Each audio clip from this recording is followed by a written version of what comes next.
হ্যাঁ রে বৌমা, তোমার শাশুড়ি কি গেছে বাড়ির থেকে? তোমার শাশুড়ির যে আজকে যাওয়ার কথা ছিল তার মেয়ের বাড়িতে। আবার মা তো গেছে।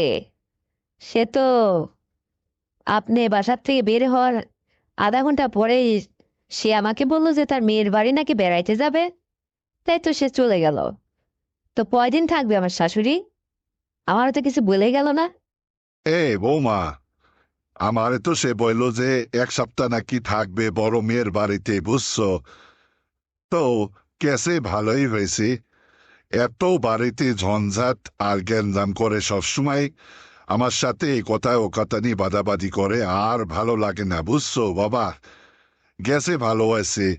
তে শোনো, আমি তো একটু শহরে এসি, তো তোমার জন্য কি কিছু কিনে নিয়ে আসবো? আব্বা, আপনার বেটার বউ আমি। আমার জন্য আপনি যা খুশি তা কিনে নিয়ে আসেন। আমি কি আপনারে নিষেধ করছি? নিয়ে আসেন, কি নিয়ে আসবেন? আরে এত আমার এত খাওয়াইতে চাচ্ছেন কেন আব্বা? মানে আপনি আজ কদিন হলো দেখছি খুব উঠে পড়ে লাগছেন আমার এই সন্তুষ্ট করার জন্য। কি ঘটনাটা কি? হুম? বাবা রে, বোঝো না, আমি তো তোমারে অনেক ভালো পাই, বুঝছো? তো তোমারে খালি বেশি বেশি করে খাওয়াইতে মন চাই। আমার মনে হয় যে আমি তোমারে বেশি করে কি এত খাওয়াই এত যত্ন করলে তুমি আমার কথা রাখবা, বুঝছো? এই জন্যই আর কি, তাছাড়া কিছু না। আমার খালি মনেই চাই যে নতুন নতুন কিছু তোমারে কিনে দিই। আর আমার কথা মতো চললে তো তোমারে আগেও বলছি যে আমার সয় সম্পত্তি যা আছে তোমার নামে সব লিখে দেবো, বুঝছো বাবা?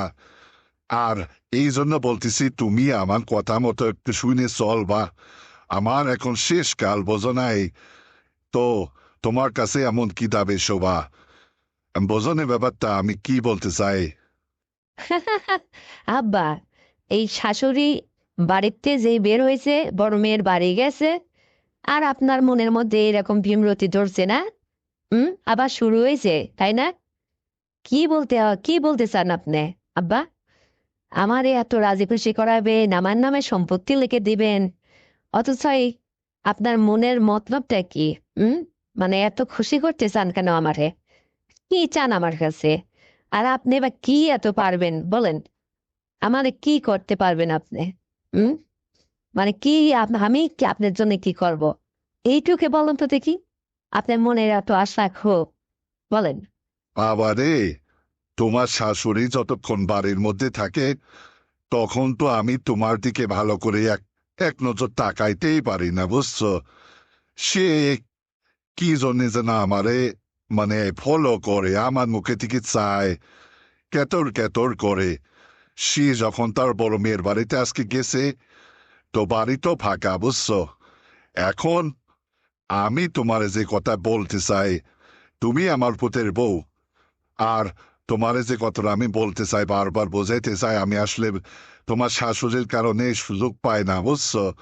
এই জন্যে বলছিলাম আর কি, তেমন কিছু না। মানে তোমার মুখখানা একটু তাকায় দেখতে ইচ্ছা পরে। আমি তোমার খুব ভালো জানি, ভালো পাই, খুব ভালো লাগে, বুঝছো? তোমার পাশে বসে দুইটা রসের কথা বলতে পারলে আমার একটু আরাম লাগে। তাছাড়া এই বয়সে তোমারে আর আমি কি করব বলো? তারপরও যদি তুমি আমার কথা মতো চলো রে বাবা, তাহলে তো বুঝবো এই ব্যাপারটা। মানে আমি তো কোনো কিছুতে তোমাকে দিতে কমতি রাখবো না, বুঝছো? এই আর কি। তাছাড়া কি রে বাবা, মানে আমার খালি ইচ্ছে করে তোমারে নতুন নতুন কোনো কিছু কিনিয়ে সাজাইতে। তোমারে কোনো কিছু করতে দিতে মন চায় না, বেশি কাজকর্ম করতে দিতে মন চায় না। তোমার শাশুড়ি তো তোমারে সারাক্ষণ এটা করো, ওইটা করো, এটা হলো না কে, ওইটা হচ্ছে না কে, এই যে নানান রকম পেশাল পরে। আর আমার কাছে মনে হয় কি জানো, যে এত সুন্দর বৌমারে দিয়ে মানে সে এত কিছু করাইতেছে, আমার খুব কষ্ট লাগে জানো, কারণ আমি তোমাদের অনেক ভালো পাই। তো এই জন্যে বললি কি যে তোমার কাছাকাছি থাকতে চাই আমি, বুঝছো? একটু সুযোগ যদি দেও আর কি, তাছাড়া কিছু না, বুঝছো? তাই আব্বা, আপনি আমার কাছাকাছি থাকবেন? আচ্ছা, বেশ ভালো কথা। আপনার আমি সুযোগ দিলাম, আপনি আমার কাছাকাছি আজকে বাড়ি আসেন, থাকবেন। বসবেন, দুইটা ভালো মন্দ কথা বলবেন, আমার হাতের চা খাবেন, আরো অনেক গল্প গুজব করবেন। সমস্যা কোথায়? এখানে আর আপত্তি করবো কেন আমি? কিন্তু সেদিন যে আমার জন্য এই যে এইসব রং বেরঙের মানে টেপ এইসব কিনে কিনে কিনে কেটে নিয়ে আসলেন, তো এইগুলো কি শ্বশুর হয়ে বৌমার এগুলো কি কেউ কিনে দেয়? তাও তো আমি মেনে নিয়েছি, গোপন রাখছি, যেন আমার শ্বশুর শাশুড়ি যেন না বুঝতে পারে। তো আপনি কিন্তু দিন দিন বেশি বাড়াবাড়ি করছেন, মানে বেশি কিছু আবার আমার কাছে দাবির সভা করেন না। আমার একলা পায়ে তাইলে আবার কিন্তু রাখা সম্ভব হবে না, বুঝছেন আব্বা? এরকম কোনো কথা বলেন না আপনি, বুঝতে পারছেন?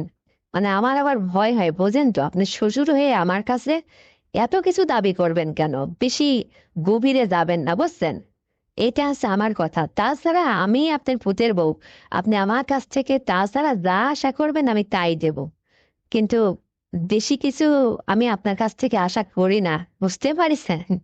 এরকম যেন না হয় আবার। তা নিয়ে আসেন, কি নিয়ে আসবেন আমার জন্য? একটু ভালো মন্দ খাবার আনেন তো দেখি, খাবো নে। আর আপনিও বাড়ি আসেন, তারপরে পানি উঠাই আপনারা গোসল করাই দেবো নে। তারপর আপনার সেবা যত্ন করতে পারলে তো আমারই আরো ভালো, তাই না বা? তা আসেন।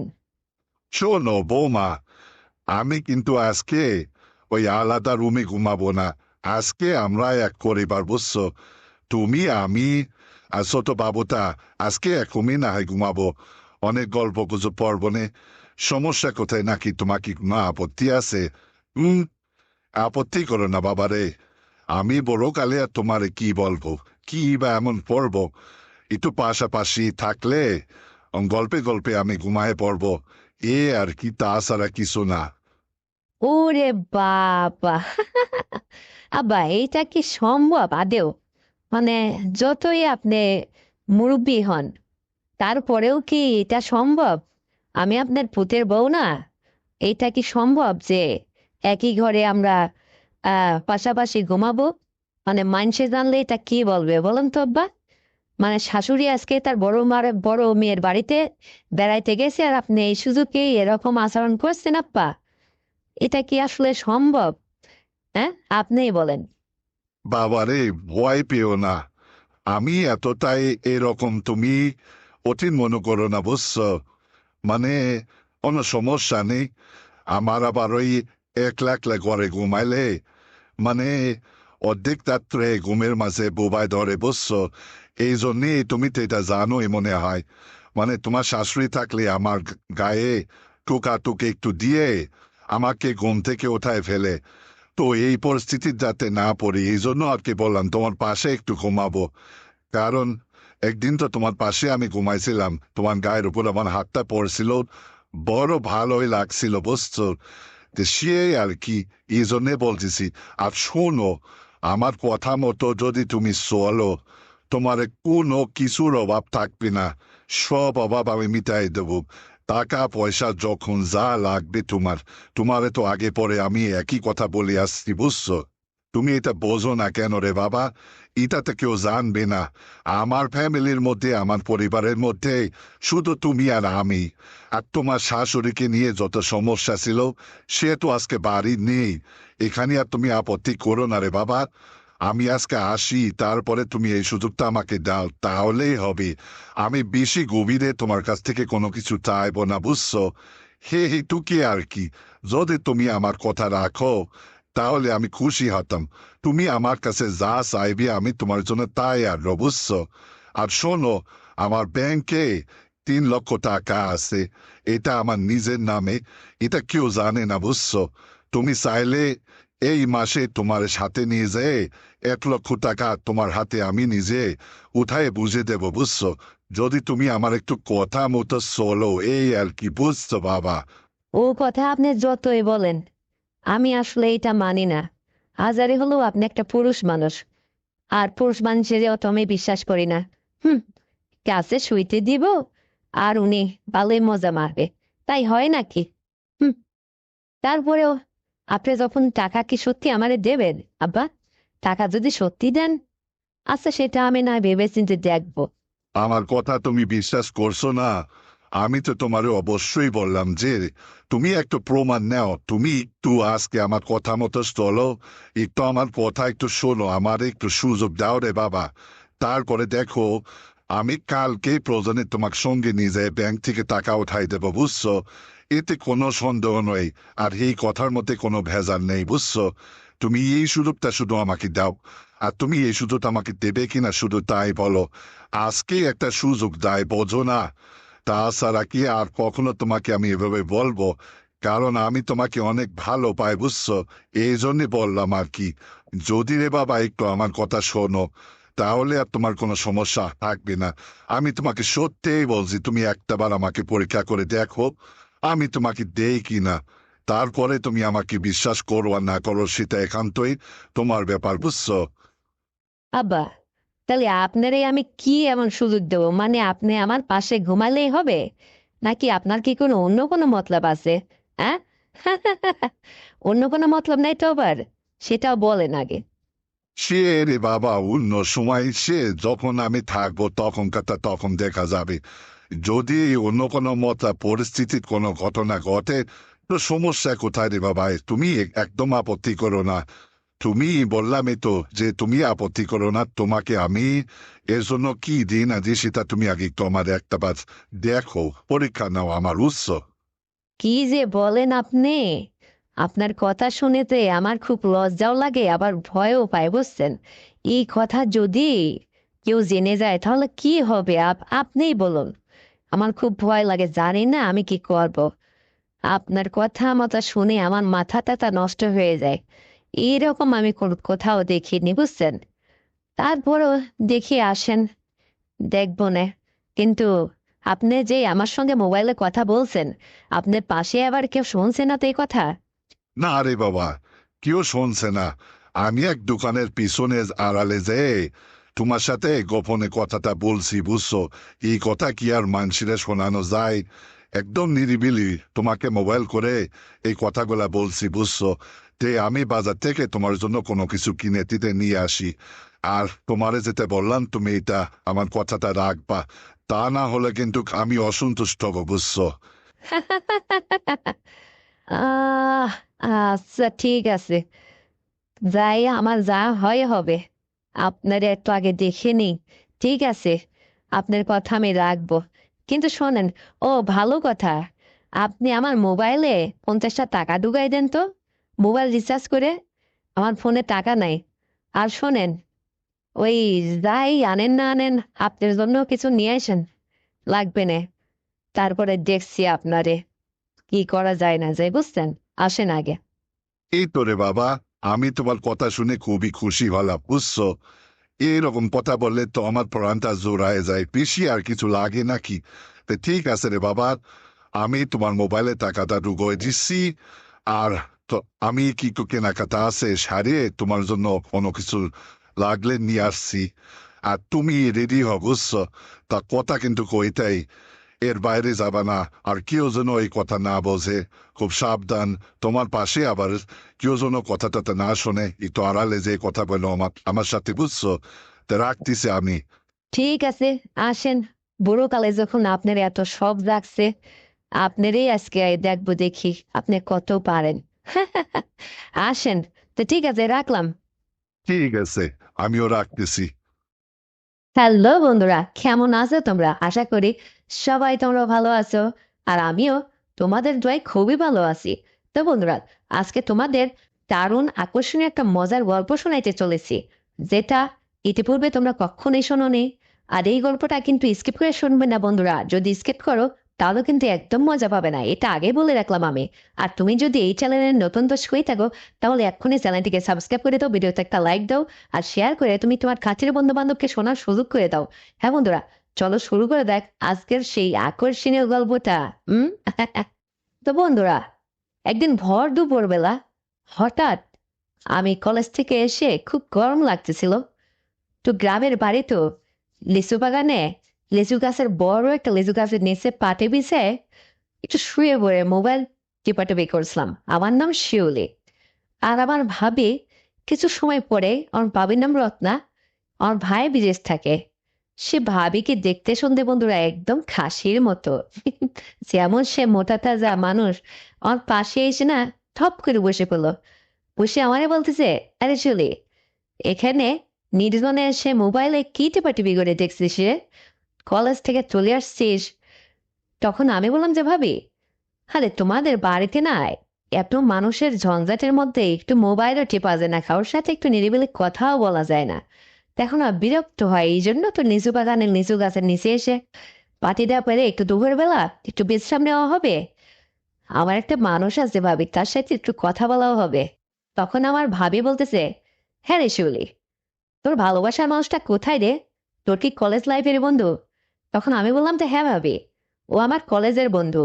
আর ওর বাবা মা আমেরিকা থাকে, ওদের বাড়িটা একদম ফাঁকা। আমি ওর সঙ্গে ভাবি মাঝে মধ্যে একটু ওদের বাড়িতে যেয়ে সময় দিয়ে আসি। তুমি আবার এটা কাউকে বলো না। তখন আমার ভাবি বলতেছে, হে কে বলিস রে শিউলি, আমি এরকম মানুষ পাই না। দেখিস না, তোর ভাই আজ একটা বছর বিদেশ আছে, আমি কত সুখ অসুখে আছি তুই জানিস না? একটা বিবাহিত মেয়ে স্বামী ছাড়া না, মানে স্বামী না থাকলে বুক ফাটে, তোর মুখ ফাটে না রে? মানে কাউকে এই কথা বলতে পারি না। তুই আমার ননদ হলেও একদম আমার বান্ধবীর মতো রে, তোকে তো আমি সব কথা শেয়ার করতেই পারি। তখন আমি বললাম, হ্যাঁ ভাবি, তাই তো। যেহেতু তুমি আমার ভাবি হলে কি হবে, আমিও তোমাকে আমার বান্ধবীর মতোই ভাবি। তুমি এই নিয়ে সংকোচ করো না তো, বলো তোমার সব মনের কথা। কি সমস্যায় ভুগছো তুমি? তখন আমার রত্না ভাবি বলে, হ্যাঁ রে শিউলি, তোর ভাই দেখিস না, আমাকে বিয়ে করার 6 মাস সংসার করে তারপরে বিদেশ চলে গেল। আজ একটা বছর তোর ভাই বিদেশ করতেছে, কেমন ভাবে যে দিনকাল কাটতেছে। তোর ভাই ওই মোবাইলেই আমাকে একটু দেখে, আর তো কিছু হয় না। আমার যে দিকে আসলে মানে স্বামী ছাড়া থাকা যে কতটা কষ্টদায়ক, তোকে যে কি করে বলি রে। তখন আমি বললাম, ভাবি এরকম কথা বলতেছো, আসলে কি তাই হয়? আমি আসলে তোমার কষ্টটা বুঝতে পারি, কারণ দেখো, আমি ওই যে কলেজের বন্ধু রাহুল, ওর সঙ্গে অ্যাক্টিভ ভাবে আজ 6টা মাস মেলামেশা করতেছি। ওদের ফ্যামিলিতে যায়, ওদের ফ্যামিলিতে কেউ নেই। ওর বাবা মা আমেরিকা থেকে গাদা গাদা টাকা পাঠায়, আর ও এই বিলাসবহুল বাড়িতে জাস্ট অনলি একা থাকে। একটা কাজের বুয়া আছে, সকালে রান্না বান্না করে দিয়ে সোজা চলে যায়। ও দুবেলা রান্না একবারে করে দিয়ে যায়, ও ফ্রিজে রাখে আর খায়। কিন্তু আমাকে কলেজ থেকে মাঝে মধ্যে ও যখন ডাকে, আমি ওদের বাড়িতে যাই ভাবি। যাওয়ার পরে ও তো আমাকে অনেক কিছুই করে। এখন তোমাকে যে কি করে বলে ভাবে, তুমি আবার এই কথা কাউকে বলে দিও না। তখন আমার ভাবি বলতে, আরে একদম না, আমি এই কথা কাউকে বলবো না। তোরে বন্ধুটাকে দেখতে কেমন রে? তখন আমি বললাম, ভাবি ওই রাহুলকে দেখতে আমার ভাই আবার কেমন হ্যান্ডসাম, তার সেও সে খুবই জোয়ানমদ্দ একটা ছেলে। হ্যাপি হ্যান্ডসাম ভাবি, নায়কের মতো চেহারা। আমি এই জন্যই তোর প্রেমে পড়ে গেছি ভাবি। আর ও আসলে জানো, আমিও তো তোমার মতো এরকম হুষ্টপুষ্ট মোটা তাজা, আর ডায়েট কন্ট্রোল করতে হবে ভেবে ওর সঙ্গে আমি একটু সময় দিই। তখন আমার ভাবি বলছে, হ্যাঁ রে শিউলি, রাহুল কি তোর সঙ্গে আসলে সব সব সব রকম মেলামেশা করে? মানে তোকে আমি যা বলতে চাইছি তুই কি ক্লিয়ার বুঝতে পারছিস? তখন আমি বললাম, হ্যাঁ অবশ্যই ভাবি, আমি তোমার কথা বুঝতে পারছি। হ্যাঁ ভাবি, আসলে ও আমাকে কোনো কিছুই বাদ রাখিনি ভাবি। আমার সর্বোচ্চ ওকে আমি উজাড় করে দিয়েছি। আসলে জানো, ওর কাছে আমাকে সময় না দিলে আর ভালোই লাগে না। এখন আমি তাই তো বলে ভাবি, ভাইকে ছাড়া তুমি কেমন করে থাকো? ভাই আমার একটা বছর বিদেশ আছে। আসলে ভাইকে ছাড়া তুমি যে কি কষ্টে আছো এটা এখন আমি বুঝতে পারি ভাবি। তখন আমার ভাবি বলছে, হ্যাঁ শিউলি, তোর এই বন্ধুটার নাম্বার আছে তোর কাছে? তখন আমি বললাম যে হ্যাঁ, কেন নাম্বার কি করবা? তখন ভাবি বলতেছে, শিউলি, তোরা তো এখনো তোদের ছেলে মানুষকতা যায়নি, যদিও তুই কলেজে গেলে পড়াশোনা করিস, কিন্তু আজকাল ছেলেরা ওই বিয়ে শাদী করার নাম বলে এরকম রূপ দেখিয়ে তাদের সর্বোচ্চ আগে নিয়ে নেয়, তারপরে কিন্তু সর্বশেষে আর বিয়ে শাদী করে না রে। তখন তোর আর কোনো গতি থাকবে না। যা করিস একটু ভেবে চিন্তে করিস। তখন আমি বললাম যে ভাবি, ও আমার কাছে প্রমিস করছে, ওকে আমি সব কিছু উজাড় করে দিয়েছি ভাবি। দিনের পর দিন, প্রত্যেক সপ্তাহে কমপক্ষে একটা বার হলো ওর সাথে আমি ওর বাড়িতে যাই, সময় দিই। দেখো না, কলেজ ছুটির পরে আমি দেরিতে আসি। আমার কলেজ যদি 2টায় ছুটি হয়, আমি ওখান থেকে আরো 2 ঘন্টা সময় দিয়ে 4টায় বাড়িতে ফিরি। তো তখন আমার ভাবি বলতেছে, শিউলি, এই ভুলটা করিস না রে। বিয়ের আগে এইভাবে থাকতে থাকতে যদি একটা কিছু তোদের হয়ে যায় তখন কি হবে? আর তোকে তো ভালো পাত্র থেকে বিয়ে শাদী করতে হবে। ও যে তোকে বিয়েই করবে এর গ্যারান্টিটা কি? তখন আমি বললাম যে ভাবি, ও দেখো না, এই যে আমার কয়েকটা পোশাক নতুন নতুন, ওগুলো আমাকে সব কিনে দিছে। তারপরে আমাকে ঘুরতে নিয়ে যায় মাঝে মধ্যে কলেজ ফাঁকি দিয়ে, আবার হচ্ছে পার্লারে নিয়ে যায়, সাজুগুজু করে, আমার অনেক কিছু বেয়ার করতেছে। শুধু তাই না, ওকেও আমি যথেষ্ট সময় দিচ্ছি ভাবি। তখন আমার ভাবি বলতেছে, ওর ছবি আছে তোর কাছে, তোর মোবাইলে? তখন আমি বললাম যে হ্যাঁ, ওর ছবি আছে, কেন? তো বলছে আমাকে একটু দেখাতো। তারপরে আমি আমার ভাবিকে দেখালাম। রত্না ভাবি ওর ছবিটা দেখে একদিনে চেয়ে আছে, মনে হচ্ছে ও কত যেন চেনা। তারপর আমি বললাম যে ভাবি, তুমি ধ্যানে পড়ে গেলে নাকি ছবিটা দেখে? রাহুলকে দেখতে কেমন? তখন ভাবি বলতেছে, হ্যাঁ রে, এ তো একদম রাজপুত্র, এত সুন্দর ছেলে তুই কোত্থেকে জুটালি রে? ভারী সুন্দরী তো, খুব সুন্দর লাগছে আমার কাছে। এই, ছেলেটার ফোন নাম্বার আছে না? আমি বললাম যে হ্যাঁ আছে। তা বলছে দে তো আমার কাছে, তুই আমার ননদ, তোর ভালো মন্দ দেখার দায়িত্বটা তো আমার আছে, তাই না? তখন আমি বললাম যে হ্যাঁ, অবশ্যই আমার দায়িত্ব আছে, তুমি তো অবশ্যই আমার দায়িত্ব পালন করবে। কিন্তু ফোন নাম্বার দিয়ে তুমি কি কথা বলবে? তুমি ওকে কি কোনো কিছু শাসন পালন করবা, ও আমার সাথে মেলামেশা করতেছে এই জন্য? তখন ভাবি বলতেছে, না রে, একদম তা না, তুই উল্টো ভাবিস না, আমি তোর কোনো ক্ষতি হোক এটা করবো না। আসলে ওর নাম্বারটা দে, ছেলেটা কেমন, আসলে তোকে ফাঁকি দেবে কিনা, তোকে শেষকালে বিয়ে শাদী করবে কিনা, একটু আমার বোঝার ব্যাপার আছে না, এই জন্য। যাই হোক, আমি সরল মনে আমার ভাবিকে আমার ওই রাহুলের ফোন নাম্বারটা দিয়ে দিলাম। তারপরে আমার ভাবি আমার সামনে ফোন দিয়ে দু একবার পরিচয় দিয়ে কথা বললো, বেশ ফাইন কথা, আমি তো অতটা মাইন্ড করলাম না। তারপরে 1 সপ্তাহ যায়, 2 সপ্তাহ যায়, হঠাৎ করে দেখি রাহুল রাত 10টার পরে যে মানুষ আমাকে 2 ঘন্টা 3 ঘন্টা ফোনে কথা বলতো, ঘন্টার পর ঘন্টা, সেই মানুষ আমাকে রাত 10টার পর ঠিক ব্লক লিস্টে রেখে দেয় আমার নাম্বারটা, আর সারাদিন খোলা রাখে। তো আমি ওকে একটু ফোন করি, ফোন ঢুকে না ব্লক লিস্টে। আমি একটা আননোন নাম্বার দিয়ে ওকে ফোন করলাম, দেখলাম ও ওয়েটিং এ আছে। ভাবলাম হয়তো কোনো একটা কারোর সাথে কথা বলছে। তারপরে যাই হোক, ওকে বাদ দিয়ে আমার একটা মনের মধ্যে সন্দেহ জাগলো বন্ধুরা, বুঝতেই তো পারছো। যেহেতু নাম্বারটা আমার ভাবিকেও দিছি, আবার এদিকে আমার ভাইও বাড়িতে থাকে না, আমার ভাই বিদেশ আছে, আমার ভাবি তো অনাহারে দিনকাল কাটাচ্ছে, তারও তো আসলে একটা সঙ্গ দরকার, তাই না? এই ভেবে আমার ভাবিকে একটা আননোন নাম্বার দিয়ে আমি একটু ট্রাই করলাম। এখন দেখি ও বাবা, রাহুল ওয়েটিং এ আছে, আমার ভাবিও এদিকে ওয়েটিং এ।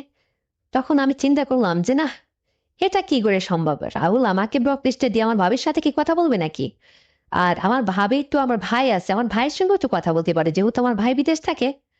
এই ভেবে কিছু একটা বললাম না। যা পরের দিন সকালে ভাবিকে বলছি, আচ্ছা ভাবি, তোমাকে রাত্রি ফোনে পাওয়াই যায় না, একটা কিছু বলতে চাই আমি, তুমি ওয়েটিং এ থাকো। তখন ভাবি আমাকে বলতেছে, শিউলি, তুই তো জানিস তোর ভাই রাত 10টার পর ফ্রি হলে আমাকে ফোন দিয়ে 2-3 ঘন্টা পেঁচাল পারে, কথা বলে নানান কথা। তুই তো এটা জানিসই, এই সময় আমি ব্যস্ত থাকি রে, ওয়েটিং এ থাকি, যা বলে দেখো নি বল। তো যা ভাবিকে আর কিছু বললাম না, যে ঠিক আছে ভাবি, আমি পরে বলবো। তারপরে প্রত্যেকটা দিন একই অবস্থা। আমি একটা সপ্তাহ এইভাবে ফলো করতেছি দুজনকেই, কাউকে পাত্তাই দেয় না কেউ, আমাকে ধরাই দিচ্ছে না। রাহুলও আমাকে ফোন করে আর ডাকে না যে তুমি আমার বাসাতে আসো। আমি চিন্তায় পড়ে গেলাম, কি হলো? ভাবিকে নাম্বার দেওয়ার পর থেকে রাহুল আমার কাছ থেকে কেন যেন আলাদা হয়ে যাচ্ছে। এটা ভেবে চুপি চুপি আমি একটু বিষয়টা ভাবতেছি। এখন আমার কলেজ যেদিন বন্ধ ছিল, আমি বাড়িতে আসি, ভাবি জানে না আমি আমার রুমে দিনের বেলা একটু বিশ্রাম নিচ্ছি। ঠিক তখন সকাল 11টা কি 11:30 বাজে। তো আমার ভাবি দেখি সাজুগুজু করে, মানে এত সুন্দরী সাজুগুজু করে সে বেরোচ্ছে। তো আমি ভাবিকে বললাম যে ভাবি, কোথায় যাচ্ছ তুমি? এত সাইজ সুইজ হয়ে ডকডক হয়ে সেজে গুজে বোরকা পরে কই যাচ্ছ? তখন ভাবি বলতেছে, শিউলি, বাবা আমাকে বাড়ি থেকে ফোন করছে, বাবা একটু জরুরি তলব করছে, সেখানে যাইতে হবে, বাবার সঙ্গে আমার একটু কথা আছে। তখন ভাবিকে আমি বললাম যে ভাবি, এর আগে পরে তো তুমি আমাকে নিয়ে যেতে সাথে করে, তুমি বাড়ির বউ একলা যাবে, আমি তোমার সাথে যাই। তখন ভাবি বলছে, না রে শিউলি, আজকে তোমার যাওয়ার দরকার নেই, বাবা আমাকে ডাকছে, কি বলে না বলে, যেহেতু বাপ মেয়ের পার্সোনাল কথা থাকতে পারে না, সেখানে তোমার যাওয়ার দরকার নেই, আমি একটু আসি। তখন আমি ভাবিকে আর জোরাজুরি না করে বললাম যে, ঠিক আছে, তুমি বাড়ির থেকে ঘুরে আসো। তারপরে আমি একটু সংকোচ বোধ করছি যে ভাবি এইভাবে আমাকে নিচ্ছে না, এদিকে রাত্রে ওয়েটিং ফোনে, রাহুল কেউ পাচ্ছে না, ব্যাপারটা একটু অন্যরকম। তারপরে ঠিক ভাবির পিছে আমি ধাওয়া করলাম। মানে আধা ঘন্টা পরে আমি রাহুলের বাড়ির গেটের সামনে যেয়ে নিজেই দাঁড় হলাম, দাঁড় হয়ে রাহুলকে ফোন দিই। রাহুল ফোনটা তখন ব্লক লিস্ট সাটিয়েছে, মানে দিনের বেলা রাহুলের ফোন খোলা থাকে। রাহুল ফোনটা রিসিভ করে বলতেছে, হ্যাঁ শিউলি, কোথায় তুমি, কেমন আছো? তা আমি বললাম যে আমি যেমনই থাকি, তুমি আমাকে রাত্রে 10টায় পরে ফোন ব্লক লিস্টে রাখো কেন? তো বলতেছে ওই বাবা আমার ফোন করে, তো আসলে তারা মাইন্ড করে আমি দেশে প্রেম বিয়েতে করতেছি নাকি, ওয়েটিং এ দীর্ঘ সময় দেখলে মানে আমাকে আশপাশটা বুঝে খাটিয়ে যাচ্ছে। তো আমি তখন ফোন করে বললাম যে আমি তোমার কথা বললাম যে আমি তোমার গেটের সামনে দাঁড়িয়ে আছি, তুমি গেটটা খোলো তো। তখন বলতেছে, না না শিউলি, আমার বাইরের বন্ধুরা বাড়িতে আসছে তো, ওদের সামনে তোমাকে আমি মুখ করাতে যাচ্ছি না, তুমি কিছু মনে নিও না, আজকে তুমি চলে যাও। তখন আমার মনে আরো সন্দেহ হচ্ছে, রাহুল আমার কথা শুনলে সে এক দূরে এসে গেট খুলে দেয়, সেই মানুষটা নাকি আজকে বাড়ির গেট খুলতে চাইছে না। তাহলে প্রবলেমটা কোথায়? নাকি ভাবে মায়ের বাড়ির কথা বলে রাহুলের ঘরে এসে ঢুকলো? এটা তো একটু দেখতে হয়। তারপরে রাহুলকে যখন দুবার রিকোয়েস্ট করবার রাউন্ড রাজি হলো না, তখন আমি ঠিক রাহুলের গেটের সামনে একটু আগে যায় একটা মুদিখানার দোকান, সেই দোকানের সামনে যেয়ে একটু বসলাম, দোকানদারের কাছ থেকে এক প্লেট চিপস নিয়ে খাওয়ার নাম করে বসে পায়চারি মারতেছি আর দেখতেছি যে আসলে 1-2 ঘন্টা আমি ওয়েট করবো এখানে। রাহুল গেট থেকে বেরোয় না, ওর বন্ধুরা বেরোয় না, আমার ভাবি ওর বাসার থেকে বের হয়। এইটা দেখার জন্য, ধরার জন্য আমি পায়চারি করে আসি। ঠিক 2 ঘন্টা পরে বন্ধুরা, এত সময় ওয়েট করতেছি, 2 ঘন্টা পরে আমার ভাবি ওই বাসার থেকে বের হলো, বের হয়ে রিক্সার জন্য ওয়েট করতেছে। তারপর একটা রিক্সা আসলো, রিক্সা ধরে ভাবি উঠবে, এই অবস্থায় আমি মোবাইল ক্যামেরা ওপেন করে ভাবির ওর বাসার গেটের সামনে যে পায়চারি মারতেছে, গেট থেকে বের হয়েছে, এই ভিডিওটা শুট করে করে নিলাম। করে নিয়ে আমি একটা প্রমাণ রাখলাম, কারণ ভাবি যদি কখনো অস্বীকার যায়, আমাকে ধরতে না দেয়, তাহলে প্রমাণ দেখাবো। তারপরে যাই হোক আমি বাড়িতে চলে আসলাম। ভাবি আগে চলে আসলো, ভাবির অনেক সময় পরে আমি আসলাম। আসার পরে ভাবি বলছে যে শিউলি কোথায় গেছিলে তুমি? তখন আমি বললাম যে ভাবি এই তো এইমাত্র বাসায় ছিলাম, বাসার থেকে বের হয়েছিলাম, আমার একটা বান্ধবীর কাছে গেছিলাম তো, ওই পড়াশোনার বিষয় নিয়ে। তো যাই হোক তুমি কখন ফিরলে? তো ভাবি বলতেছে যে এই তো এইমাত্রই আসলাম, বাবা একটু জরুরি তরফ করে ডাকছিল। তখন আমি বললাম যে ভাবি, বাবা যেহেতু ডাকছিল তুমি গেছিলে ঠিক আছে, আমাকে নিলে না কেন, নিলে সময় তোমার কি সমস্যা ছিল? তখন ভাবি বলতেছে, না রে, সব জায়গায় কি তোমাকে নেওয়া যায়? যদি নেওয়ার মতো হতো তাহলে তো নিতামই। আর শোনো, ওই রাহুল, রাহুল কি তোমাকে আর ফোন ফোন দেয়? তখন আমি বললাম যে ভাবি, তোমাকে যেদিন আমি নাম্বারটা দিছি, তারপর থেকে আর রাহুল কখনো আমাকে ফোন করে না, আমার প্রতি কোনো আগ্রহই নেই তার, কি যে হলো। তখন ভাবি বলতেছে, হ্যাঁ শিউলি, তুমি এখনো মানুষ চেনোনি। আচ্ছা তুমি এইটা আগে আমাকে বলো তো, তুমি ওর সঙ্গে এইভাবে অ্যাক্টিভ ভাবে মেলামেশা কতদিন ধরে করছো? তখন শিউলি বলতেছে, ভাবি এই তো সবে আর 6 মাস হলো, কেন? তখন আমার ভাবি বলতেছে, আয় হারে, ওই ছেলেটা যে তোমাকে ফাঁকি দেবে, এটা তার জলজ্যান্ত প্রমাণ। তখন আমি বললাম যে কেন, হঠাৎ তুমি এই কথা বলে বসলে, কি পেয়েছো ওর মধ্যে যে তুমি ওকে এতটা চিনে ফেললে? তখন আমার ভাবি বলছে, শিউলি, ওকে ট্রাই করার জন্য ওর সাথে একটু প্রেমের ভাব করছি, অভিনয় করছি। আর ও আমাকে ওর বাসাতে ডাকছে, আমি বাসাতে গেছি। আসলে কি জানো শিউলি, তোমার ভাই বিদেশ আছে, এদিকে আমারও একটা মানুষের সাথে বন্ধুত্ব করার ইচ্ছা জাগে, তার পাশে একটু সঙ্গম পেতে চাই আমি। ও যখন আসলে আমাকে ডাকলো, আমি অন্ধবিশ্বাসে ওর কাছে চলে গেছি। গেটওয়ালা বাড়ি, আমাকে নাস্তা পানি খায় আপ্যায়ন করলো। আসলে সেদিনকে আমি আমার বাবার বাড়িতে যাইনি শিউলি, তোমাকে এটা আমি গোপন করছি। আসলে ওই রাহুল ছেলেটাকে পরীক্ষা নেওয়ার জন্য ওদের বাসায় গেছিলাম। ও ঠিক যেভাবে তোমাকে ইতিপূর্বে ডাকে, যেভাবে ব্যবহার করে, আমাকেও আজ তাই করছে। আর আমি এখানে বাধা দেইনি, যেহেতু আমার প্রয়োজন, আমি ওর সঙ্গে একটা সময় সময় দিয়ে আসছি। 2 ঘন্টা, 2 ঘন্টা ধরেও আমাকে সময় দিছে, যথেষ্ট সময় দিছে, আমার খুব ভালো লাগেছে।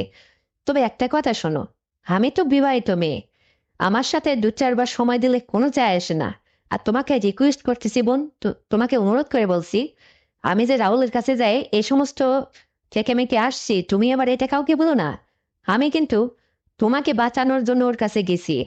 আর ও যেহেতু আমার লোভ সামলাইতে পারেনি, তোমাকে ছাড়তে বাধ্য হয়েছে বা তোমার নাম্বার ব্লক লিস্টে রাখছে, নিশ্চয় আমার মতো আবার একটা সুন্দর মেয়ে যখনও পাবে, তখনও তাই করবে।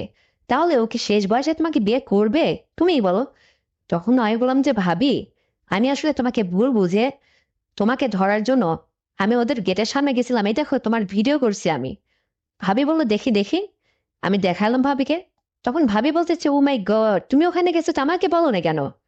তখন আমি বললাম যে ভাবি, তুমি আমাকে সময় দিলে কই বলার বা এই সমস্ত দেখানো? তার আগেই তো নিজেই তুমি সবকিছু বলে দিলে।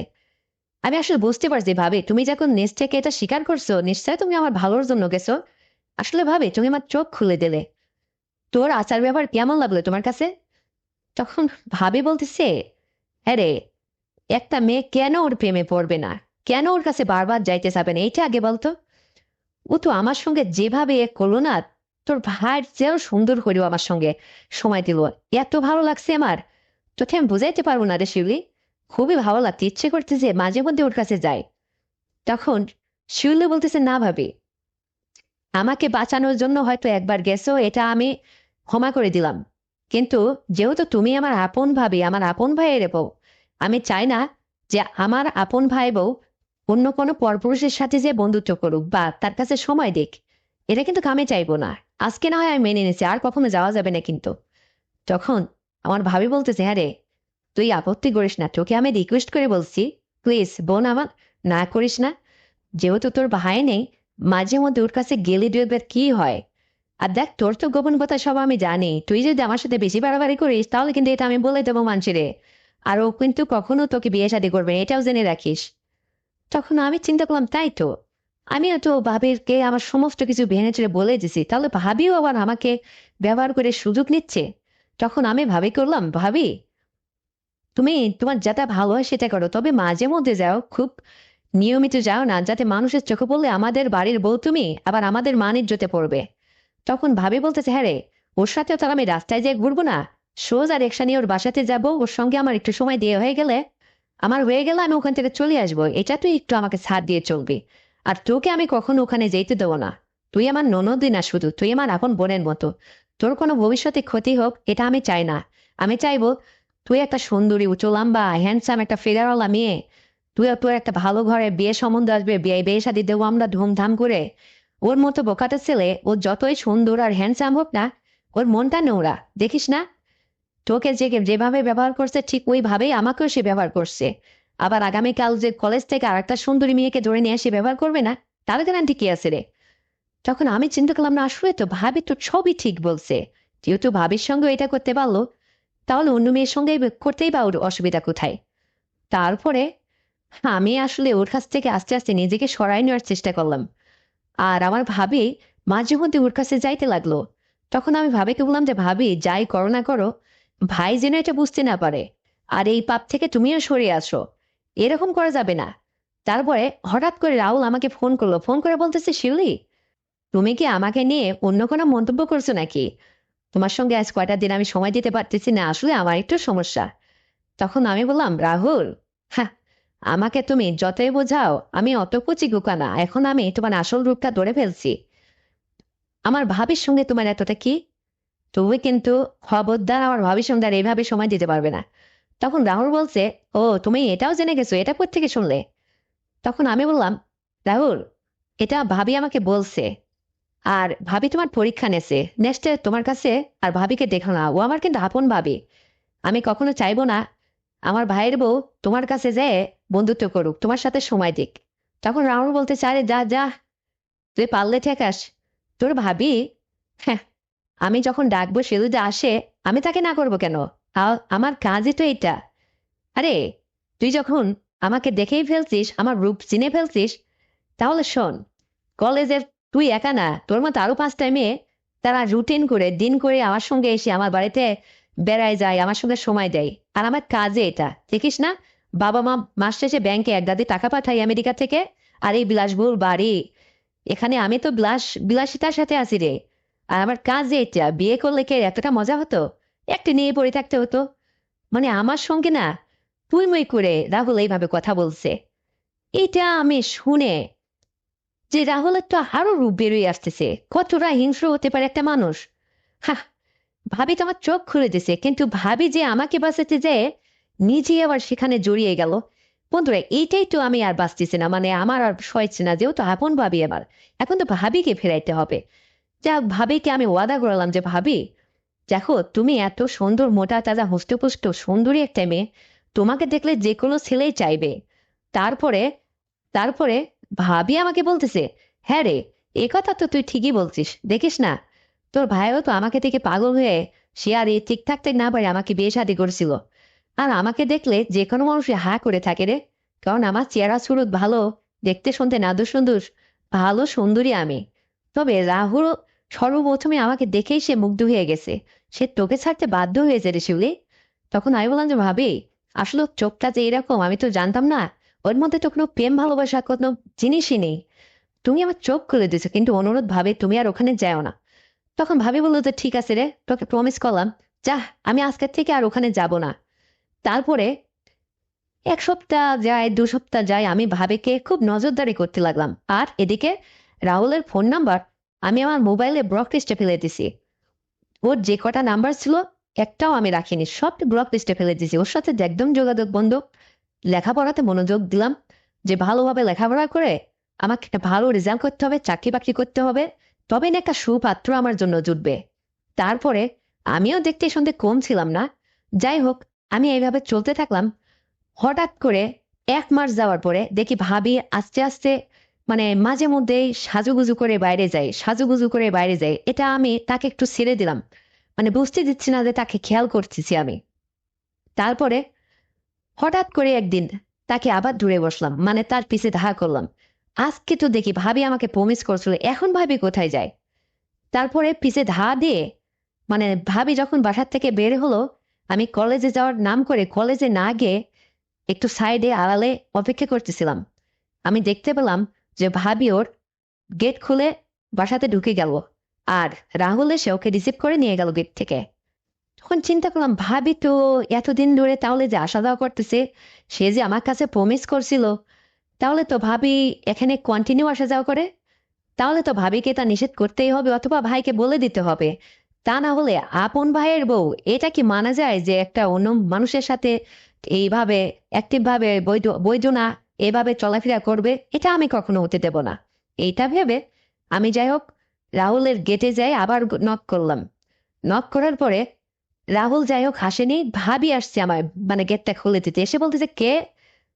তারপর আমি কথা বললাম না, তারপর সে খুলে দিল, আমাকে দেখে এসে মুখটা ঘুমটা দিয়ে দেখতে গেল।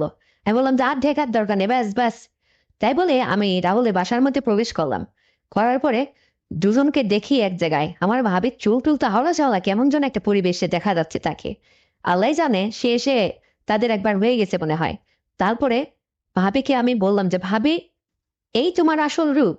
তুমি না আমাকে ভালো ভালো করলে, আমাকে জাতি উঠালে, আমাকে সবকিছু থেকে নিষেধ করলে, চোখ খুলে দিলে, আমাকে ভালো করছো ভালো কথা, আমাকে ফিরে আনছো ভালো কথা, কিন্তু এইরকম একটা ছেলের ঘরে তুমি কেন?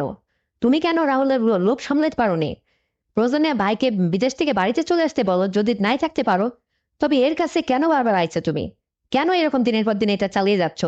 তুমি না বললে যে এটা আর আমি কন্টিনিউ করবো না, আজকের থেকে এখানে আমি সমাপ্ত? তাহলে তো তোমাদের এটা চলতেছে। তখন ভাবে বলতেছে যে হ্যাঁ, আসলে আমি থাকতে পারি না, আমি রাহুলের মায়ায় পড়ে গেছি। রাহুল যে আমাকে এত সুন্দর করে আদর আপ্যায়ন করে, ওর সবকিছু মিলে তোকে তো আর বোঝাইতে হবে না শিউলি, তুই তো জানিস যেহেতু থাকছিস। এটা আমার খুবই ভালো লেগেছে, এই জন্য ওকে আর ছেড়ে আর আমি থাকতে পারছি না, ও ডাকলেই আমি চলে আসি। আর আমারও খুব ভালো লাগে ওর সাথে এভাবে সময় দিতে। ও এত সুন্দর করে আমার সঙ্গে আদর আপ্যায়ন করে সময় দেয় না, এটা তোকে আর কি বুঝাবো, তুই তো জানিসই ভালো করে। আর আমার সঙ্গে ও খাপে খাপ মিলে গেছে রে। যাই হোক, তুই আমাকে এটা না করিস না। তখন আমি রাহুলের দিকে চোখ রাঙিয়ে তাকালাম। রাহুল আমার দিকে না তাকিয়ে মাথাটা নিচু করে দাঁড়িয়ে আছে।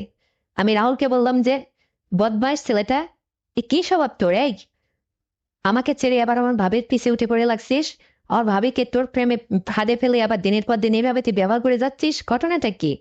তোর মতো ছেলে এদেশে থাকলে সমাজটা ধ্বংস হয়ে যাবে, এদেশের নিরীহ মেয়েগুলো সব নষ্ট হয়ে যাবে। তোর পিছনে আমি একটু আইনের ব্যবস্থা নেব। এইভাবে তাকে জোরে সোরে কয়েকটা কথা বললাম। তখন ও আমার সঙ্গে বেঁধে উঠলো, যা যা, তুই যা পারিস তা কর, আমার তাতে কোনো যায় আসে না, তুই কি করতে পারবি? আরে টাকা হলে কাঠের পুতুল হা করে সবকিছু টাকা দিয়ে মীমাংসা করে নেব। এইভাবে টাকার বড়াই করে সে। তারপরে এই কথা শুনে বন্ধুরা, আমি রাহুলের গালে, ফর্সা গালে ঠাটিয়ে দুড়ি থাপ্পড় দিয়ে রাহুলকে জবাব শিক্ষা, উচিত শিক্ষা দিয়ে আসলাম। যে শোন, সি, তোর মতো নোংরা ছেলের সাথে আমার কথা বলতে ঘৃণা করে। এই বলে ভাবিকেও কিছু না বলে ভাবির সঙ্গে মানে চোখটা রাঙিয়ে আমি সোজা বের হয়ে চলে আসলাম। ভাবি এদিকে বাড়িতে আসলো, এসে আমাকে রুমে ডাকলো, ঢুকে সোজা আমার পা চেপে ধরছে। দেখ শিউলি, তুই আমার ঘর বানিস না, আমার সংসারটা নষ্ট করিস না।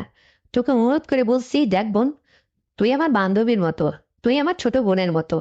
তোর কাছে আমি ক্ষমা চাইছি। যা ভুল করছি, আসলে আমার খুব কষ্ট হয় জানিস। তোর ভাই ছাড়া থাকতে আমার খুবই কষ্ট হচ্ছে। মেয়েদের বুক ফাটে তো মুখ ফাটে না। আসলে এই কথা আমি কাউকে তো বলতেও পারিনি। আমার একটা ছোট দেবর টেবর থাকলে তাদের সাথে নয় আড্ডা উল্লাস করা যেত, তাও তো নেই। তখন আমি বললাম যে ভাবি, তোমার রূপ আমার জানা হয়ে গেছে, আর আমাকে বুঝাতে হবে না। তোমাকে আমি কি করে বিশ্বাস করবো যে তুমি আর ওখানে যাবে না? তুমি তো সেদিনও আমার কাছে প্রমিস করছিলে, তাহলে বারবার সেখানে তুমি যাচ্ছ, তার সাথে তুমি ঠিক মজা করতেছো, আর এখানে এসে বড় বড় নীতির কথা আমাকে শোনাও, আমাকে ভালো করো। তখন ভাবি বলতেছে, এই, এত নীতিওয়ালা কার মেয়ে তুই? তুই আমাকে এই সমস্ত বলছিস? তোর বাবার খবর জানিস তুই? তখন আমি বললাম, কি ভাবি, তুমি এত বড় কথা আমার বাপ নিয়ে তুমি কথা বলছো কেন? তোমার শ্বশুর তোমাকে কি করছে? কি হয়েছে তোমার? তখন রত্না ভাবি আমার দিকে তাকিয়ে বলতেছে যে, শোন, তাহলে শোন, আজ তোকে আমি সব কথা, তুই যখন এত করে আমার ভুল ধরছিস, তাহলে তোর ফ্যামিলি যে কত ভালো এটা এই ভুলটা তোকে জড়িয়ে দিই। নিজের বাপকে আগে ভালো থেকে শুদ্ধাইতে ক। তখন আমার মনের মধ্যে আবার গুণ বসলো, আল্লাহ, আমার বাপটা না, বন্ধুরা, দেখতে শুনতে এখনো হ্যান্ডসাম একটা যুবক ছেলের মতো লাগে। ব্লেজার পরে যখন রাস্তায় বেরোয় মনে হয় না যে আমার বাবার সংসার আছে। সেই বাপের কথা বলছে আমার ভাবি। তখন আমার ভাবিকে প্রশ্ন করলাম, এমন একটু নত হলাম, নত হয়ে বললাম যে ভাবি, আমার বাবা কি করছে, কি হয়েছে? আমার বাবা তোমার সাথে কি বিয়াদবি করছে, কোনো খারাপ আচরণ করছে? তখন রত্না ভাবি বলে যে, হ্যাঁ, শোন তাহলে, সতীত্ব বজায় রাখতে চেয়েছিলাম রে। তোর ভাইটা যখন বিদেশ চলে গেল, ঠিক 6 মাস পরে আমি তো একা একা আমার রুমে থাকে, তুই তো জানিস ভালো করে। তুই ননদ, তুই বড় হয়ে গেছিস, তোর পর তুই পড়াশোনা করিস, তোর রুম আলাদা, তুই ওখানে থাকিস। কিন্তু এই কথা মান ইজ্জতে ভয়ে আমি কোনোদিন কাউকে প্রকাশ করিনি রে। সতীত্ব কি আর আছে আমার? হ্যাঁ। তোর আব্বু একদিন হঠাৎ করে গভীর রাত্রে এসে আমার দরজায় টুকা দিল। টুকা দিয়ে বলতেছে, মা রত্না। তখন আমি বললাম যে, কে? তখন আমি, তোর আব্বু বলতেছে যে, আমি তোমার শ্বশুর। আস্তে কথা বলো, এত জোরে আওয়াজ করো না। কেমন আছো? দরজাটা খোলো তো, তোমার সাথে আমার একটু কথা আছে। তখন যাই হোক, শ্বশুরের এই কথা শুনে আমি আজ কমিয়ে মানে সোজা দরজা খুলে দিলাম। কি হয়েছে আব্বু, হঠাৎ করে এরকম কথা? কি? তখন তোর বাপ আমাকে কি বলে জানিস? তখন আমি বললাম যে, কি বলে ভাবি, একটু খুলে বলো তো, আর একটু আস্তে বলো, কে শুনে ফেলবে। তখন ভাবি বলতেছে, আস্তে বলবো মানে? শুনে শুনুক গা। তুই যেহেতু আমার গোপন কিছু রক্ষা করতেছিস না, আমি আর কি রক্ষা করব? তখন আমি ভাবিকে বললাম যে, ভাবি প্লিজ, আমি তো তোমার কথা কাউকে এ পর্যন্ত বলিনি, আমি বলবো না, প্রমিস করতেছি। তবে তুমি বাপের কথাটা খুলে বলো তো, কি হয়েছে তোমার সাথে? তখন ভাবি আমাকে বলতেছে, চোখ দিয়ে দেখি ভাবি পানি ঝরতেছে, আর বলতেছে, শিউলি, সে আমার শ্বশুর। সে এসে আমাকে ওইভাবে বলতেছে যে, রত্না, আমার ছেলে অনেকদিন বিদেশ গেছে, তুমি কিভাবে আসো না আসো, কোন হালে আসো, তুমি তো আমাকে কিছু বলো না। তুমি আমার এত সুন্দর জন্মদ্দা একটা ছেলের বউ, কি সুন্দর মাশাআল্লাহ একটা পুত্রবধূ, রাজকীয়। তোমাকে দেখে আমার খুব মায়া হয় জানো বৌমা। তুমি তো আমাকে কিছু বলোই না, তোমার কি লাগবে না লাগবে তাও বলো না। আমি তোমার রুমে এসে একটু বসি। তখন আমি বললাম যে, হ্যাঁ আব্বু, আসেন, উঠে আসেন ভিতরে। যাক, ভালো মনে তাকে আমার খাটে বসতে দিলাম। আর সে নিজেই যায় আমার দরজাটা ভিতর থেকে লাগিয়ে দিল। লাগিয়ে দিয়ে বলতেছে, তুমি এই কথা কাউকে বলো না, আমি তোমাকে অনেক টাকা দেব, তুমি আমার সাথে একটু সময় দেবে। তখন আমি বললাম যে, আপু এই সমস্ত কি বলছেন আপনি? এই সমস্ত কথা, আপনি না আমার শ্বশুর, আর আপনি এরকম করলে আমার জায়গাটা কোথায়, আমি কার উপর ডিপেন্ড করব? তখন বলেছে, মারি হাসতে বলো, হাসতে, রিল্যাক্সে কথা বলো, এটা কেউ জেনে যাবে, পাশের রুমে আমার মেয়ে আছে, শিউলে জানলে একবার কি হবে ভাবতে পারছো তুমি? তখন আমি চুপ হয়ে গেলাম, একদম হতভম্ব হয়ে শ্বশুরের মুখের দিকে চেয়ে আসি, যে শ্বশুর বেড়ায় কে বলে আগে তাই শুনি। ও বাবা, কিছু না বলে সে আমাকে জড়িয়ে ধরে মানে আমাকে নানান রকম মানে কথা বলার চেষ্টা করছে, আমার দিকে আগিয়ে আসতেছে, সে অনেক কিছু বলতে চাইছে, তার মুডটা আমি বুঝতে পেরে আমি ঘর থেকে বেরোনোর চেষ্টা করলাম, সে আমাকে কখনোই বেরোতে দিল না। অতএব সে সেদিনও, আর কিছু তোমার বাবার সম্পর্কে আমি বলতে চাচ্ছি না, মানে আমার সর্বোচ্চ সে সেদিন কেড়ে নিয়েছিল। নেওয়ার পরে এটা কিন্তু আমি প্রমিস করেছিলাম তাকে যে কাউকে বলবো না। তোমাদের মান ইজ্জত রক্ষা করতে আমি তার পুত্রবধূ হিসেবে এটা গোপন রাখছি, উপর আল্লাহ জানে আর সেই জানে। আমার কি কিছু বাদ ডাকছিল তোমার বাবা? আর আজ তার মেয়ে তুমি এত সতীত্ব দেখাচ্ছ? আর সে তো আমার সতীত্ব নষ্টই করে দিয়েছে, তাহলে আমার বাইরে যে সমস্যা কোথায়? তোমার বন্ধু রাহুল তার সাথে আমার একটা সময় বন্ধুত্ব করতে সমস্যা কোথায়? তুমি এখানে বাধা দিচ্ছ কেন? আমি তো একটা বিবাহিত মেয়ে, আর তোমার তো বিয়েই হয়নি। তোমাকে ভালোবেসে আমি ওর থেকে একটু বাঁচিয়ে তোমাকে একটা ভালো সম্বন্ধ দেখে বিয়ে শাদী দেবো, এই জন্য তোমাকে আড়াল করলাম। আর আমার তো ভবিষ্যতে বিয়ে করতে হবে না, আমি তো তোমার ভাইয়ের সংসারে আসছি। তোমার ভাই নেই, তাই এই ফাঁকে একটু সময়টা একটু মজা করে এনজয় করে কাটাতে চাইছি। তাই তোমাকে বাদ দিয়ে রাহুলের সাথে একটু আমি সময় দিচ্ছি। এটা দোষের কি হলো? তুমি এটা ধরো না বোন, কারণ তোমার বাপেরও দোষ ছিল। নিজের ঘর সামলাও আগে, এটা না ভেবে আবার তুমি রাহুলের দোষ দিচ্ছ, আমার দোষ দিচ্ছ। তখন আমি কথা শুনে আসমান জমিন এক হয়ে যাচ্ছে বন্ধুরা। ভাবিকে বললাম, ভাবি প্লিজ, তুমি যা বলছো বলছো, আমার পর্যন্ত শেষ, এই কথা যেন আর কোনোদিন কেউ না জানে। আর আমিও প্রমিস করছি ভাবি, কোনোদিন এই কথা কাউকে বলবো না। তবে তোমার কাছে একটাই রিকোয়েস্ট ভাবি, আমার ভালো ভাই তোমার সুখের জন্য প্রবাসে আছে, কত কষ্ট করে টাকা পয়সা ইনকাম করে তোমাকে নিয়ে সুখে ঘর করবে সেই আশায় বিদেশ পাড়ি দিছে। সে ভাইকে ঠকায়ও না, তোমার সমস্ত কিছু কাউকে দিও না এতটা। নিজের সতীত্বকে একটু বজায় করো, একটু ভালো থাকো তুমি, তাহলে আমি একটু শান্তি পাবো। আমি প্রমিস করছি আমি কোনোদিন রাহুলের কাছে যাব না। দেখলে না, রাহুলের সাথে যদি আমি সম্পর্কই রাখবো, তাহলে রাহুলের গালে আমি ঠাটিয়ে দুটো থাপ্পড় দিলাম কেন? তুমি এটা বুঝলে না? অবশ্যই সেখানে আমি সম্পর্কটা মুছে দিয়ে আসছি, ঠু মেরে আসছি, কিন্তু সেখানে তুমি নতুন করে আমার জায়গাটা দখল করে দিনের পর দিন চালিয়ে যাচ্ছ। তুমি আমাকে প্রমিস করার পরও তুমি আমার কথা রাখোনি। তবে ভাবি, তোমার পা দুটো জড়াই ধরে বলতেছি, অনুরোধ করে বলছি, তুমি এই পথ থেকে ফিরে আসো ভাবি। তোমাকে আর যেতে হবে না। কত মেয়ে ছেলে স্বামী কি বিদেশ যায় না, তারা কি থাকে না? তুমি না একটু কষ্ট করো, প্রয়োজন হলে আমার ভাইকে অনুরোধ করে বিদেশ থেকে বাড়িতে আসতে বলো, দেশে না হয় কিছু একটা করে খাক। তবুও তুমি বাইরে আর এরকম বাজে সঙ্গ দিও না ভাবি প্লিজ। আমি তো আসলে তাকে বিবাহ করার জন্য গেছিলাম বড় বিশ্বাস করে। তুমি কিসের আশায় যাচ্ছ? তুমি যাচ্ছ আমার ভাইয়ের অভাবটা পূরণ করার জন্য, এটাই তো। এইটা করার দরকার নেই ভাবি প্লিজ। তুমি 5 ওয়াক্ত নামাজ কালাম পড়ো, আল্লাহর কাছে ক্ষমা চাও, পিছনের দিন যা করছো সে ভুলের জন্য আল্লাহর কাছে মাপ চাও। আর আমি করছিলাম, আমি তো তাকে বিয়ে করার জন্য আমার সর্বোচ্চ তাকে দিছিলাম, কিন্তু আমার তো এভাবে না যে ওয়ান টাইম তার সাথে মজা করবে এনজয় করবে, তা তো আমার উদ্দেশ্য ছিল না। আর তোমার, তোমার তো উদ্দেশ্য এনজয় করা, এটার থেকে তুমি বিরত হও ভাবি। তখন আমার ভাবি চুপ থেকে আমাকে বলতেছে, হ্যাঁ রে, তোকে প্রমিস করে বলছি আর কোনো দিন আমি রাহুলের কাছে যাব না। দেখ না, এই নে আমার ফোনটা, রাহুলের কন্ট্যাক্ট নাম্বার সব ব্ল্যাক লিস্টে ফেলে দে। আর তোকে কথা দিচ্ছি আজকের পর থেকে না, আমি কোনোদিন রাহুলের কাছে যাব না। আর তোকে যে আমি আমার শ্বশুরের সমস্ত কথা বললাম, আমার সাথে যা হয়েছিল, এটাও তুই কাউকে বলবি না। আর আমিও কোনোদিন এতদিন বলিনি, রাগে পড়ে তোকে আজ বলছি বড় আক্ষেপে। তো যাই হোক, এটাও তুই বলবি না। যেহেতু শ্বশুর বাড়ি আমার বাড়ি, বাবার বাড়ি তো আর আমার বাড়ি না, আমি যেহেতু বিয়ে শাদী করে আসছি, এটাই আমার বাড়ি। আর শ্বশুরের মান ইজ্জত আমার মান ইজ্জত, আমার ঘর আমার সংসার, এইটা ভেবে আমি এখন থেকে এইভাবেই চলবো। তারপরে এই কথা ভাবির মুখের থেকে শুনে আমার খুব ভালো লাগলো বন্ধুরা। তখন ভাবিকে বললাম যে ভাবি, এইভাবেই তুমি চলো। আর বাবাকে একটু আমি নজরদারি করবো, যতদিন আমি পরের বাড়ি না যাই, বাবা যেন আর কখনো এই সুযোগটা না পায়। তখন ভাবি বললো, হ্যাঁ রে, তুই যদি লেখাপড়া করে শোয়াটা যদি আমার ঘরে আমার রুমে এসে আমার পাশে থাকতি, তাহলে তো বাবা আর এখানে আমাকে কোনো কিছু মন্তব্য করতে পারে না। তখন আমি আসলে ভেবে চিন্তে দেখলাম, তাই তো, যেহেতু ভাবি একলা ঘরে থাকে, বাবির তো কোনো সন্তান আর দিনই, বাবা যাতে আর নেক্সটে কোনোদিন এই সুযোগটা ভাবির কাছে আসার সুযোগ না পায়, তাহলে তো ভাবিকে একা ছাড়া যাবে না। সেদিন থেকে বন্ধুরা, আমি নিজে আর আমার রুমে না থেকে ভাবির কাছে থাকা শুরু করলাম। ভাই যখন ফোন করতো, তখন আমি ভাবির কাছ থেকে একটু আড়াল হয়ে ফাঁকে থাকতাম, ভাবি কথা বলে নিত। যাই হোক, এইভাবেই চলতে চলতে ভালো একটা ইঞ্জিনিয়ার, একটা বিজনেসম্যান, একটা ছেলে দেখে বাবা মা আমাকে বিয়ে শাদী দিল, আমি পরের বাড়িতে চলে গেলাম।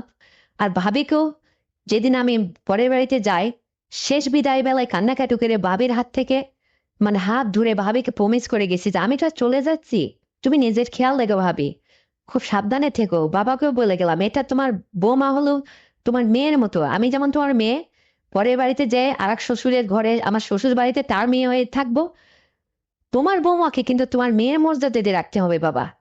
নিশ্চয় আমার বাবা আমার কথাটা কিছুটা হলেও মনে হয় উপলব্ধি করতে পেরেছে। যাক, বাবার চোখ দিয়ে অশ্রু ঝরছে আমার বিদায় বেলায়। বাবা বলল, হ্যাঁ রে মা, আমি তাই করব। তারপরে আমি যাই হোক শ্বশুরবাড়ি এসে সুন্দরভাবে জীবনযাপন করতে লাগলাম। আমার ভাইও বিদেশ থেকে বাড়িতে চলে আসলো, আমিও একটু টেনশন মুক্ত হলাম। তারপরে আমার ভাবির জীবন আর আমার জীবন খুব সুন্দরভাবে চলতে থাকলো। তো বন্ধুরা, আমার এই লেখাপড়ার জীবন আর এই সংসার জীবন, ভাবির এই সংসার জীবন, এই ভুলভ্রান্তির থেকে সবকিছুকে গুছিয়ে এই যে নিজেকে শুধরায়ে পরের বাড়িতে এসে সংসার করে খাচ্ছি, শেষ অবধি এটাই ছিল আমার গল্প। তো এই ছোট্ট গল্পটি যদি তোমাদের একান্ত মন ছুঁয়ে যায়, ভালো লেগে থাকে, তাহলে বন্ধুরা আমার চ্যানেলটিকে এক্ষুনি সাবস্ক্রাইব করে দাও, ভিডিওতে একটা লাইক দাও, আর শেয়ার করে তোমার কাছের বন্ধু বান্ধবকে শোনার সুযোগ করে দাও। আর হ্যাঁ বন্ধুরা, আগামীকাল আরো সুন্দর গল্প নিয়ে আসছি। ততক্ষণে সবাই তোমরা ভালো থাকবে, নিজের স্বাস্থ্যের যত্ন দেবে, আর তোমার ছোট্ট শিশুকে নিয়মিত স্কুলে পাঠাবে, এই প্রত্যাশায় আল্লাহ হাফেজ।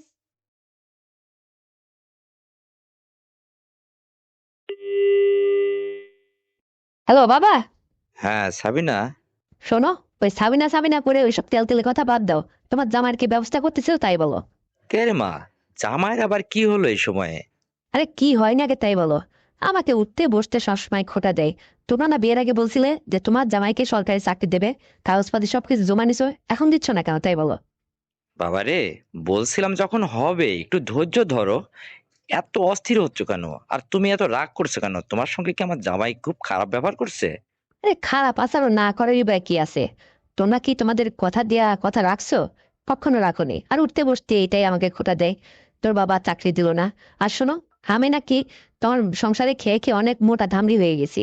এই উঠতে বসতে শুধু আমার এই খালি মোটু মোটু করে ডাকে, এসব আমার ভালো লাগে না। বাবারে, জামাই একটু দুষ্টামি করে তোমার সাথে, তুমি বোঝো না কেন? বাবা, এটাকে দুষ্টামি বলে না, এটাকে বলা হয় ফাজলামো। দেখো, অন্য ছেলেরা বউ একটু তাদা মোটা হুষ্টপুষ্ট পায় না চেয়েছে, আর আমি কত সুন্দর নাদুস নুদুস। হ্যাঁ, তোমার জামাই আমাকে নড়াইতেই পারে না, এই জন্যই তোর পছন্দ হয় না। নিজে পারে না সে কথা বলবে না, আমারে ধামড়ি বলে, মোটু বলে, এই সমস্ত কথা বলে। এই সমস্ত কথা আমার একদম শুনতে ভালো লাগে না। আমি কত সুন্দর মোটা, নাদুস নুদুস, তুমি জানো না? তুমি তো এর আগে, আমি যখন বিয়ের আগে সংসারে ছিলাম, তুমি তো মার উপর রাগ করে যে আমার ঘরে শুইছিলে, মনে আছে তোমার সেই রাতের কথা? হুম, মনের বলে তো নিজের মেয়েকে একদিন ধরছিলে, করছিলে, মনে আছে?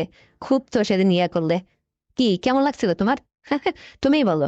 আমি রাগে পড়ে আজকে এই কথাটা বলতে বাধ্য হলাম। তোমার ভালো লাগছিল না? আরে বাবা, সেদিন না হয় রাগে অনুরাগের কথা ওটা বাদ দে। সেদিন যা হওয়ার হয়েছিল, ভালো তো লাগছিলই। কারণ তোর মতো মেয়েকে যে দামড়ি বলে, মোটু বলে, সেটা একটা বোকা ছেলে। তুই তো একদম কোল ভরা নাদোষ নদোষ রে। তোকে যে ছেলে পাইছে তার তো কপাল খুলে গেছে।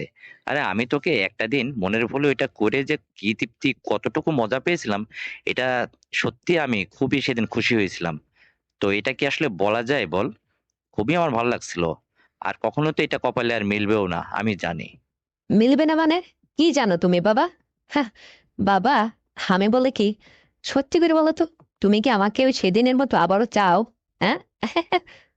আর বাবা, চাইলেই কি আর পাওয়া যায়? বাবা, তুমি অমন করে কথা বলছো কেন? তার মানে তুমি চাও তাই না?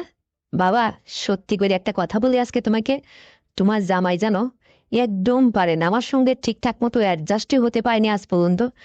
ওই বেটে মানুষ, কোন রকম ভাবে, মানে আমি নাকি ওর কাছে বেশি বড় হয়ে গেছি, মুসলম্বা হয়ে গেছি। আমাকে আলগাইতে পারে না, ঠিকঠাক মতো নড়াইতে পারে না। আমি পাথরের মতো পড়ে থাকি ওইভাবেই। তো যাই হোক, শোনো, ও দিয়ে আর কি আমার হয় না, বুঝতে পারছো?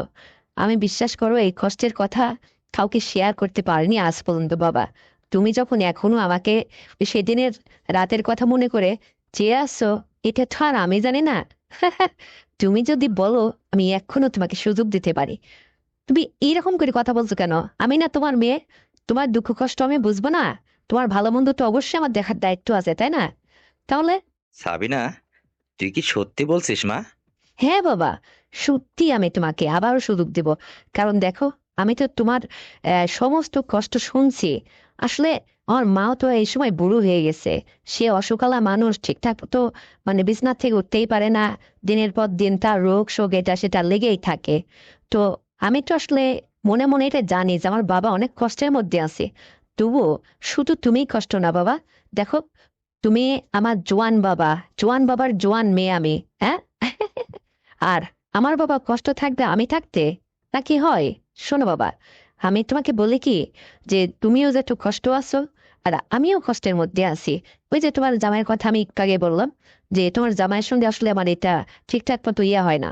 ও শুধু ইনকাম করে, এমনি ছেলে ভালো, তবে ওর চাকরির কথা বলছিলে তোমরা, তো ওই যে চাকরিটা দিচ্ছ না, এটা মাঝে মধ্যে আমাকে একটু খোঁটা দেয়, নানান কথা শুনতে হয়।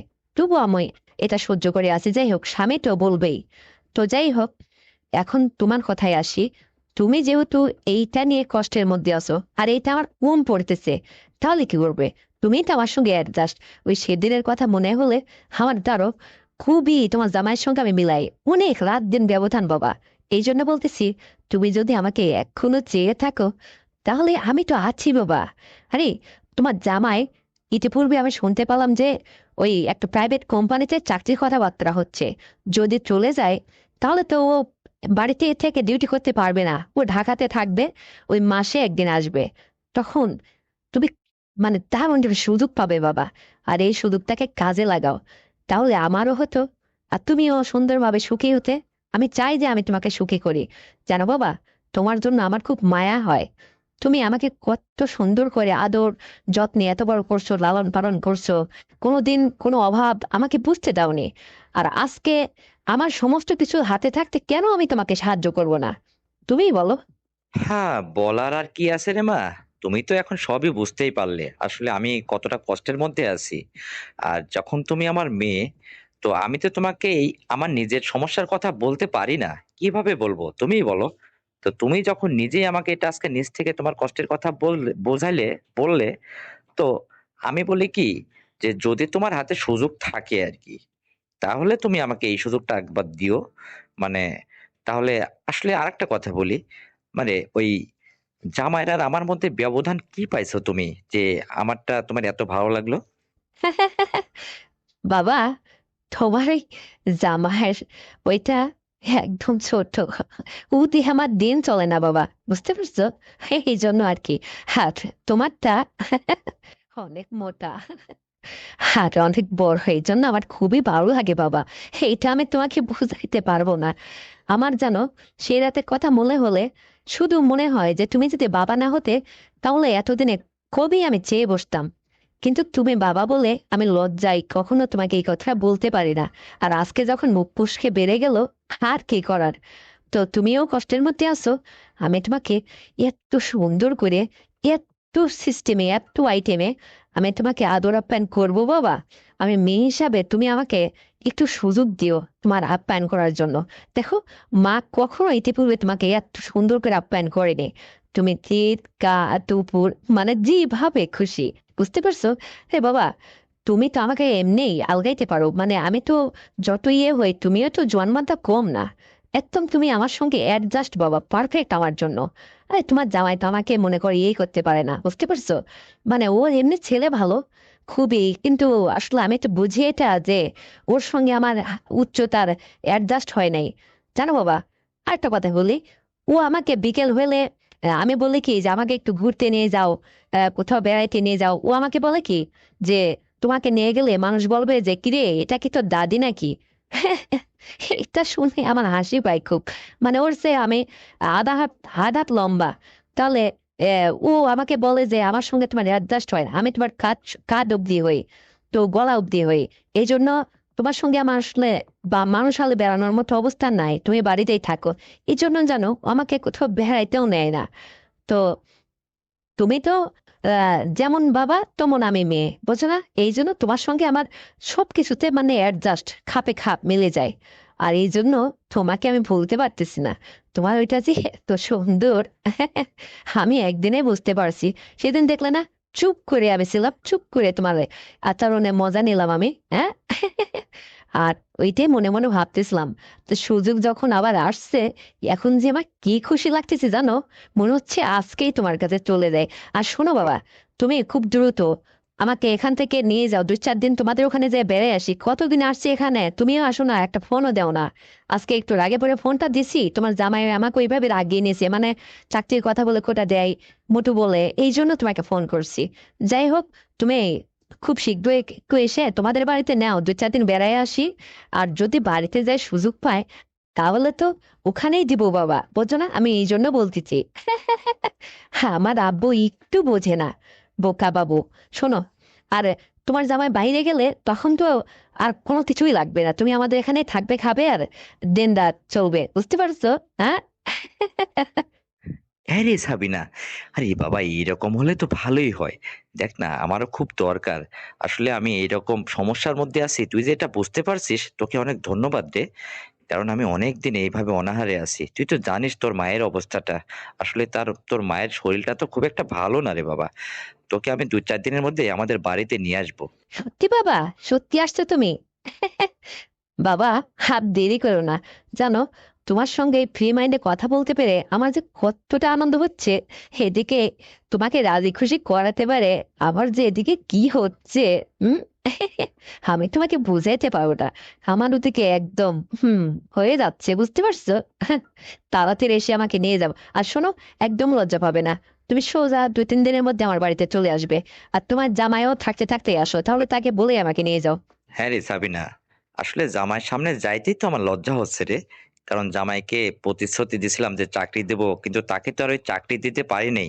একটু দেরি হচ্ছে, চাকরি তো হাতের মোয়া না যে চাইলেই হয়। এখন কাগজপাতি জমা দিয়ে রাখছি, উপর মহলে কথা বলার দরকার বলে রাখছি। হবে, একদিন হবে। তবে একটু দেরি হচ্ছে এই আর কি। ততদিন জামাই প্রাইভেট কোম্পানিতে চাকরি বাকরি করতে থাকুক, তারপরে যা হয় হবে। আর যদি কোনো কিছু না জোটে, প্রয়োজনে জামাইকে টাকা পয়সা দিয়ে বিদেশ পাঠিয়ে দেব। তাহলে তো তখন তুই একা হয়ে যাবি। আর তখন তোর আর আমার খুব ভালো হবে, তাই না রে? হ্যাঁ? হ্যাঁ, এই তো বাবা, রাইট আইডিয়া, ঠিক বলছো তুমি। যদি কোথাও চাকরি না জোটে, তাহলে টাকা পয়সা দিয়ে তোমার জামাইকে বিদেশ পাঠিয়ে দাও। তাহলে তো তোমার আর আমার একদম ক্লিয়ার। হ্যাঁ। এই বুদ্ধিটা তো আমার মাথার মধ্যে আসে নাই। তাহলে এটা কিন্তু শেষ কথা বাবা, যে চাকরি বাকরি না হলে তখন তোমার জামাইকে তুমি বিদেশ পাঠিয়ে দেবে, কিন্তু এইটাই কথা ফাইনাল। তাহলে জানো, তোমাকে আমি একদম হাতের কাছে সবসময় পাইতাম, আর আমার খুব ভালো হতো। জানো, তোমার সাথে এটা করতে আমার যে কি মন চাইছে, আর কি যে ভালো লাগে। তুমি এত সুন্দর করে ওটা দাও না, আমার খুবই ভালো লাগে বাবা, জানো। এই জন্য বলতেছি তোমাকে, আমি মেয়ে হয়ে যদি একটু আদর করতে পারি, আপ্যায়ন করতে পারি ঠিকঠাক মতো। দেখো না, তুমি আমার গোলাপি ঠোঁটের দিকে কেমন ভাবে ফেল ফেল করে তাকায় থাকো। ওইটা দেখে আমার শুধু মুচকি হাসি দিতে ইচ্ছে করে, যে কেমন বাবা, আমার মেয়েকে মনে হয় কোনোদিন দেখেই থাকে না। হ্যাঁ, কিভাবে তুমি তাকিয়ে থাকো? আমি জানি তোমার মধ্যে অনেক মানে অনাহারে ভাব, ক্ষুধা ভাব, এটা আমি বুঝতে পারি বাবা। আমি তোমাকে যেন সুন্দরভাবে সেবা যত্ন করতে পারি। তো ঠিক আছে বাবা, আসলে ওর আসার সময় হয়ে যাচ্ছে। আর মা কোথায়, মা কেমন আছে? মায়ের সামনে কথা বলছো না তো, না বাইরে আছো? না রে সাবিনা, আমি কি এতটাই পাগল যে তোর সঙ্গে আসলে এই সমস্ত কথা তোর মায়ের সামনে বলবো? ওকে বাবা, তাহলে তো আমার ভালো বাবা, বাবার মাথায় অনেক বুদ্ধি আছে। তো ঠিক আছে বাবা, ওর আসার টাইম হয়ে যাচ্ছে, রাখি এখন, ফ্রি হলে আবার পরে ফোন দেবো। ঠিক আছে, তো রেখে দাও। তো বন্ধুরা, আমার এই গল্পটি তোমাদের কেমন লেগেছে? যদি ভালো লেগে থাকে, তাহলে অবশ্যই চ্যানেলটিকে সাবস্ক্রাইব করে দাও, ভিডিওতে একটা লাইক দাও, আর শেয়ার করে তোমার কাছের বন্ধু বান্ধবকে শোনার সুযোগ করে দাও। আর হ্যাঁ বন্ধুরা, আগামীকাল আরো সুন্দর গল্প নিয়ে আসছি কিন্তু। ততক্ষণে সবাই নিজের যত্ন নেবে, ভালো থাকবে। আল্লাহ হাফেজ।